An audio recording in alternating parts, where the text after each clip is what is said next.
अध्यक्ष महोदय, चूंकि ये मसला बुरारी विधानसभा और तिमारपुर विधानसभा से जुड़ा हुआ मसला है और इस मसले के बाद जब सांसद महोदय ने इस मुद्दे को उठाया तो हमारे क्षेत्र के लोगों में तमाम तरह का कंफ्यूजन हुआ।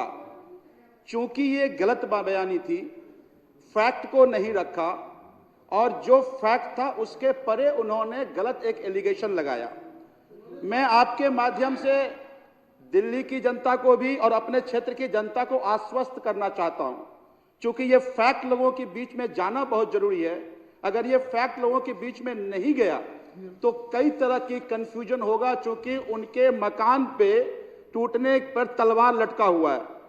फैक्ट ये था अध्यक्ष महोदय, जिसके बारे में उन्होंने गलत बयानी करा कि शोभत राम नाम का एक व्यक्ति जिसका जमीन पंजाब में था और वो पंजाब जो पाकिस्तान का पार्ट हो गया, तो उसके बदले उस शोभत राम को डिस्प्लेसमेंट एक्ट के तहत उसको लैंड अलॉट किया गया।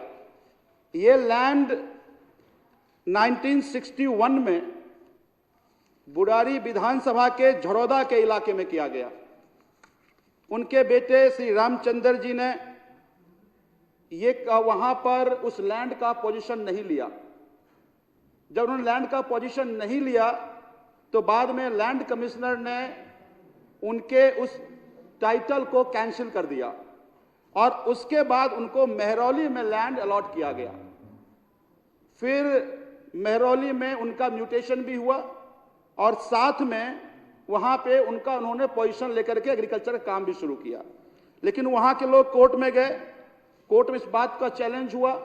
चैलेंज होने के बाद उनकी वो जो टाइटलमेंट था वहां भी कैंसिल कर दिया गया। ये लगातार केस चलता रहा।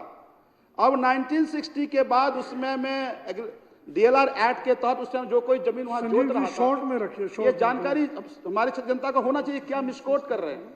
तो जब वो लैंड टाइटल वहां पर जिस ऑनर था उन्होंने वो जमीन बेचना शुरू कर दिया। वो हमारा जो अनऑथराइज्ड कॉलोनी में क्या रेगुलेशन का पार्ट वो कॉलोनी है। दिल्ली सरकार तमाम डेवलपमेंट के काम उस जमीन पर कर रहा है। 2016 में कोर्ट ने कहा, उस कोर्ट गए, उन्होंने कहा कि हमारा बुरारी का जो जमीन था उसी पर रेस्टिंग ऑर्डर दे दिया जाए और कोर्ट ने उसको अलाउ कर दिया। कोर्ट अलाउ किया, फिर दिल्ली सरकार उसको चैलेंज किया, लेकिन उस पिटीशन को भी क्वैश कर दिया गया। पिटीशन क्वैश करने के बाद अब दिल्ली सरकार के अधिकारियों पे सुप्रीम कोर्ट ने कंटेम्प्ट का प्रोसीडिंग शुरू किया। उसके बाद वहां पर एविक्शन ऑर्डर का नोटिस लगाया गया। इसको जैसा दिलीप भाई अभी बता रहे थे कि हम सब लोग अपने वहां की जनता के साथ सुप्रीम कोर्ट गए, हाई कोर्ट गए और हाई कोर्ट में उनके डेमोलिशन के अगेंस्ट स्टे फरवरी तक का मिल गया है। पूरा वाकया ये है। उस वाकया को जिस तरह से तोड़ मरोड़ कर मनोज तिवारी जी ने लोगों की जनता के बीच में रखा है, अब सदन में रखा है, ये निंदनीय है।